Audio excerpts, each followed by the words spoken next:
Hi, Siri. I'm here. Did you talk to Siri?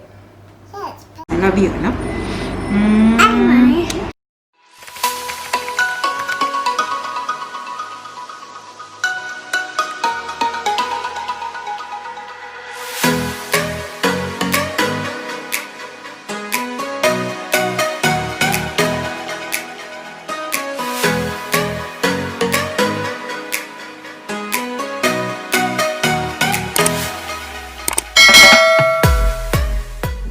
Paris is going now, guys, with Daddy. Are you going with Daddy now? Huh? I buy gummy bear. Oh, you're gonna buy a gummy bear? Wow. There's more. There's more. Are you gonna ask Daddy to buy you more? Ooh, where is it? What is first one? Oh, warm. Gusto si Mami B. You keep warm, okay? Daddy, put the blanket, Bab, ha?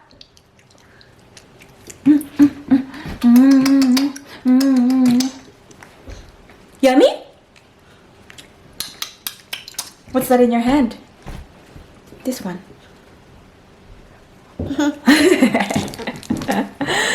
Sobrang kapal ng suot niya na jacket, guys, oh.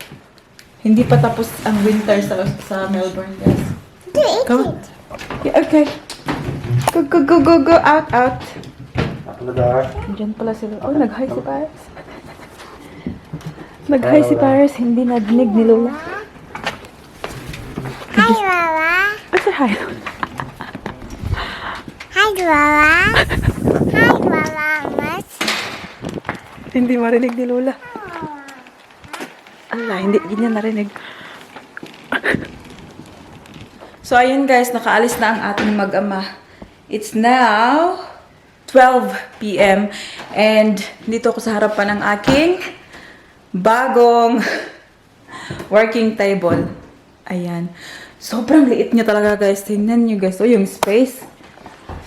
Kasyang-kasya lang talaga yung laptop tsaka yung screen. And my space dito for my coffee. And that's about it. That's all I have. Although I'm not complaining, guys. Kasi this is much better than yung nakaupo ako sa sahig, diba? This is more healthy. Kasi hindi nasasaktan ng aking liig. And now, guys, gusto kong magluto ng bulad. Kasi meron pa kaming rice from last night. And then, napag-isipan ko na ito yung kakainin ko for lunch, guys. Meron tayong mga maliliit. Anong tawag yung dilis ba to siya? Konti na lang talaga yung naiwan, pero yan yung kakainin natin. Ating i-fry. So, ito yung rice natin from last night. Ayan. So, sobrang dami pang naiwan. Kaya, that's good.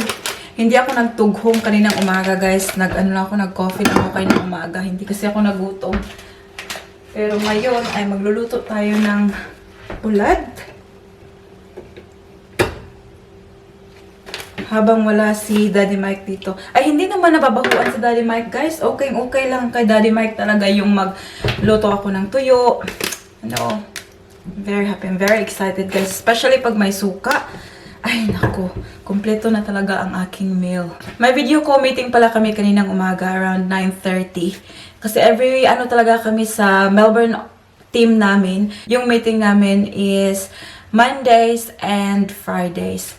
So, kaninang umaga nag-meeting kami, guys. And sobrang sad kasi dahil sa pandemic, unfortunately, this year, walang mangyayaring Christmas party. Very sad lang, guys, kasi normally, this time, nakabook na yung flights namin to Sydney. I think na-mention ko na naman sa previous videos ko na isa sa mga benefit dito sa kumpanya na pinagtatrabahuan ko. Every Christmas, pinapalipad nila kami papuntang Sydney. So, doon kami nag-get together ng mga colleagues ko, ganon, from New Zealand, from other states of Australia as well. So, by September, nakabook na yan lahat. Yung flights namin, yung hotel namin sa Sydney. But unfortunately, this year, because of COVID, ayan, walang mangyayaring ganyan. Kasi, we are not able to fly, obviously. And even nga dito sa Victoria, dito sa Melbourne, hindi namin alam kung mag-Christmas party kami. Kasi, if we are still doing the social distancing, then how can we do it, right? So there's no way to do it, guys, unless yung premiere namin dito sa Victoria ay i-lift niya yung restriction. So hopefully kahit kami lang dito sa Melbourne, yung team namin sa Melbourne magkikita-kita for Christmas party, ganyan. Kahit hindi na kami pumunta ng Sydney. But yung bestie ko nga, guys, he's very disappointed kasi this is his first Christmas party with yung kumpanya namin. And yeah, unfortunately, it's not going to happen. So we look forward pa naman sa mag-travel together, you know, like with my bestie, with my family, ganun. But what can you do? What can you do? Walang mangyayaring Christmas party. It's very, very sad, guys. But, you know, you just have to follow the rules and hopefully by next year, pwede na. So, next year na lang kami pupunta ng Sydney, guys. Okay na siguro next year, guys, no? Let's pray na mawawala na to very soon. Kahit wala ng Christmas party sa work, guys, okay lang sa akin. As long as my Christmas party with the family here. Kasi, obviously, hindi kami makakauwi ng Pilipinas to spend Christmas party with the family over in the Philippines. So, dito lang kami sa Australia. And fingers crossed na okay na magbisita and mag-spend ng Christmas with the family. Sana hindi na masyadong stricto pagdating ng Christmas dito sa Melbourne, guys. Because I know the other states in Australia, guys, okay, guys. Like, they are free to do stuff. Kami lang talaga dito sa Victoria ang nakulong. Ayan. Sobrang konti lang ng ating tuyo, guys. Good for 1 meal lang talaga to siya. Ayan. Pakuratan na siya sa kainit.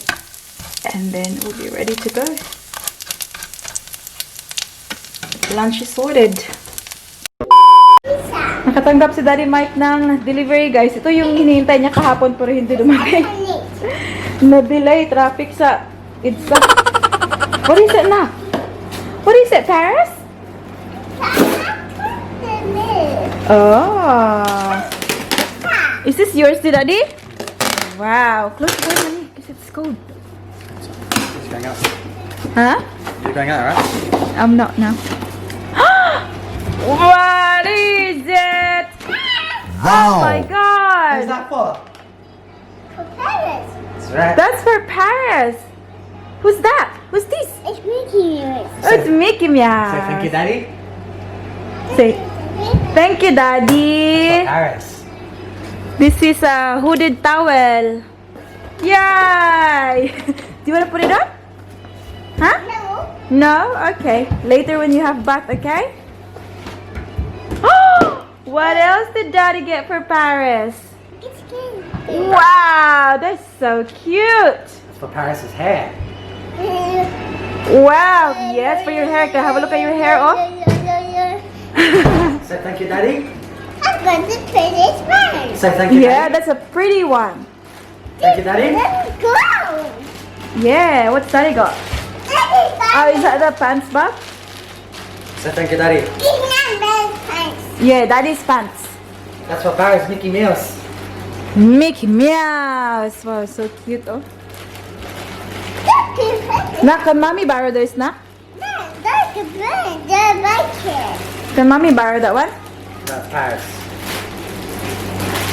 Tingnan niyo si Daddy, guys. Nagbili siya ng pants.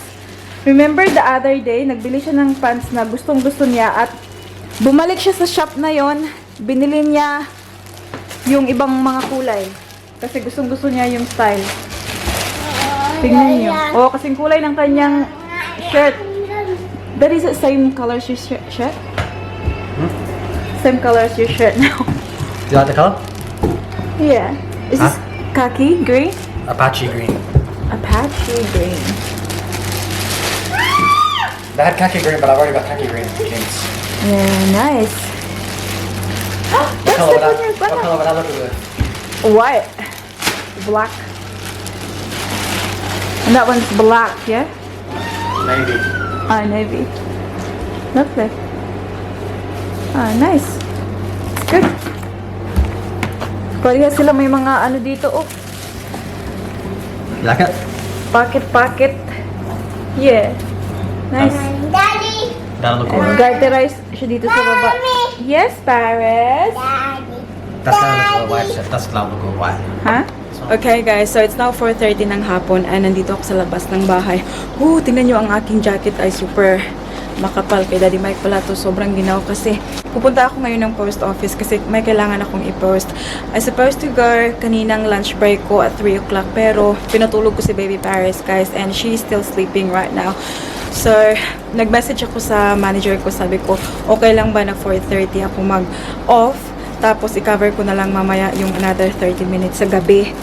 And then, yeah, guys, kasi yung post office kasi, guys, umuulan. Yung post office kasi, guys, nag-close sila ng 5. Kaya, I need to go quickly. Okay, guys, nakarating na ako dito.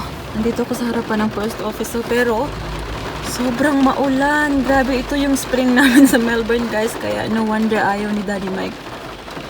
Anyways, let's go in now before they close. Guess where I am? Nasa KFC si ate nyo. So, sinadya ko talaga na dito sa post office na to pupunta guys kasi malapit siya sa KFC. It's been a while na nakakain ako ng KFC. So, we're gonna buy chicken. Nakauwi na ako guys. Yun ang ating baby girl. Oh, nagising na pala. Oh, yes. And tingnan nyo ang ating flower. Ayan, umukadkad na siya. You like the flower, nak? Ito pala yung binili ko guys, oh. Wing it. And then some popcorn chicken. Oh, okay. And just a frozen Pepsi. Ayan. Kain muna tayo guys. Nung nasa labas ako ng KFC, nakatanggap ako ng text message from Daddy Mike na si Paris nga daw ay umiiyak. Nagising, naghahanap sa akin. Tapos tawag siya ng tawag sa akin guys. Sobrang iyak pala talaga ni Paris. Pagkarating ko talaga guys, pumasok ako kagad sa kwarto. Tapos sobrang iyak pa niya nung hindi niya ako makita. Pero as soon as narinig niya yung boses ko guys, parang kumalma siya. At tapos tumawa na siya guys. Yung tatay niya, kinilabutan ba? Sobrang sigaw daw ng sigaw, iyak ng iyak. Tapos pagkarating ko, wala naman palang problema ang baby girl. Ano ba? Daddy Pig. Daddy Pig. Is it Daddy Pig? Is Papa on Dutch?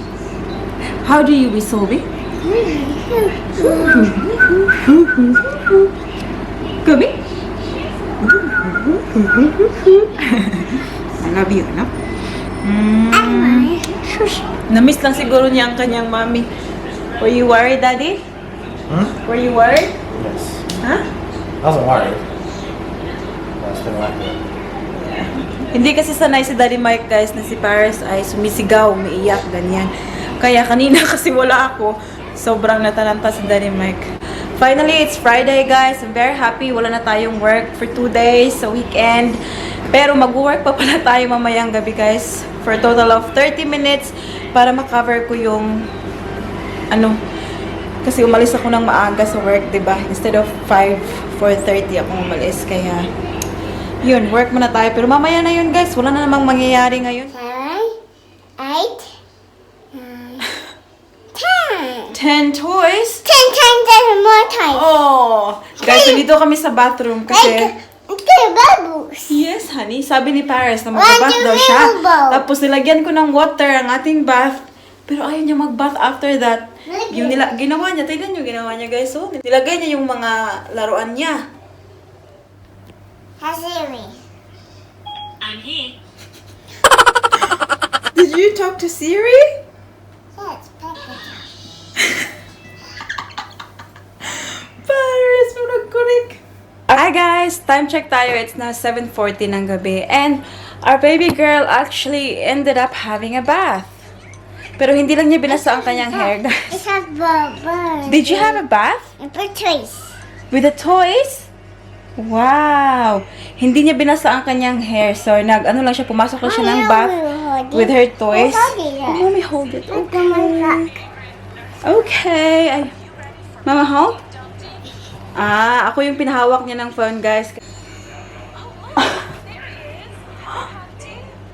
Oh. So, si Paris, guys, ayan, ako yung pinahawak niya ng phone, guys, para alam niya na involve ako sa ginagawa niya. I think she's got that from her dad. Kasi, Mike is the same. Pag may ginagawa siya, gusto niya always na nandun ako. Ayan. So, tingnan nyo. Andun siya sa malayo, oh, nanonood. Tapos ako yung nakahawak ng phone, ganyan, oh. Are you happy now? Are you happy now? What's that? You hold it now. Good girl.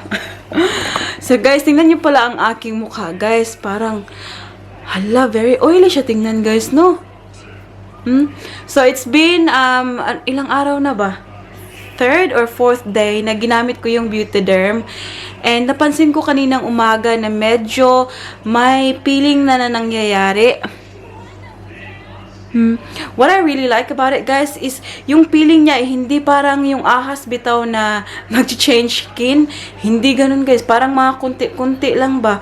But I feel like very oily akong tingnan. Hala, oh. Very shiny and shimmering and splending. Oh my Lord. I'm loving it so far, guys, and I can't wait na makita ko yung full talaga na result. Ayan. Anyways, si Daddy Mike pala natin ay nasa lunchroom. So, nag-ano siya. Nanonood siya ng cooking show. Mahilig si Daddy Mike sa mga ganyan, guys. Mga cooking. Alam niyo naman, he loves the kitchen. He loves cooking. Ayan. And kami ng baby girl dito. Ay, pa-chill-chill na lang muna kami, nak, no? Candy. Candy! For Paris. Is it candy for Paris? Yum, yum, yum. Bite it. Yum, yum, yum. Bite it. Oh, okay. What's the color of your hair clip, Nak? Nak, what's the color of your hair clip? Black. Black? This one? It's red. It's red, my love. See? Ooh. What's that? It's red. Sing na lang, Humpty. Nahandi ka po. Okay guys, it's now 9:20 ng gabi and si ate nyo ay nakahilamos na and oh, tinan nyo, kumikintab na naman ang ating mukha. Ayan, so I'm all ready for bed. Actually guys, nakabihis lang ako for bed but hindi pa ako nakapag-work ng 30 minutes. So, I will go work later pagkatapos ng video natin na to. Si Daddy Mike at Paris, nandun sila sa sala, nanonood sila ng TV but very dark sa sala guys kasi they turned the light off. And yeah, so I just came here sa bedroom para i-close yung vlog natin. Maraming salamat sa always na panonood ng ating videos, guys. Appreciate ko kayong lahat. Welcome sa ating mga bagong subscribers. Sana na-i-enjoy nyo yung mga vlogs natin.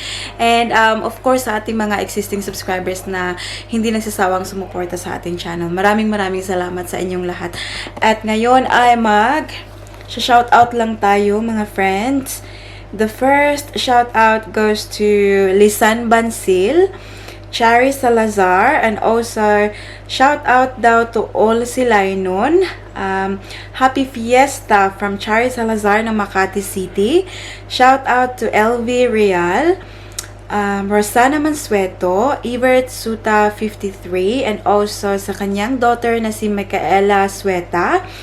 Shout out to Mad Brat, Marivic Valcorza, and also shout out daw sa kanyang auntie na sa Queensland, Australia. Shout out to Kane Bernales from London. Shout out to Daya Magallanes, Janzi Pinay, Australia. Shout out to Helen Putong, Aroma Tea, Honey Bee. Shout out to Marivic Chatlani, Reina Mabatid, good morning po. Lina de los Santos, Ruby de la Rosa, Gemeline Tato. Shout out to Bernadette Escocio. Shout out to Cherry Ramos and family. Shout out to Daisy May Corrales Lamis. Shout out to Imelda Iscatron, Myla Bitasolo, Mary Jane Subere, Amelita Balajay, Aiza Parissima, Mary Jane Encina, Christina Lee, Mamshi Nim de Casa, Hill Dix 24, and Ala Maria's Vlog. That's about it for today's video, guys. I hope that you enjoyed. Please don't forget to give this video a thumbs up if you like it. And also make sure to hit the subscribe button to be a part of this family. And hope to see you all, guys, in the next one. Don't forget to be good. And if you can, be careful. Bye! Mwah.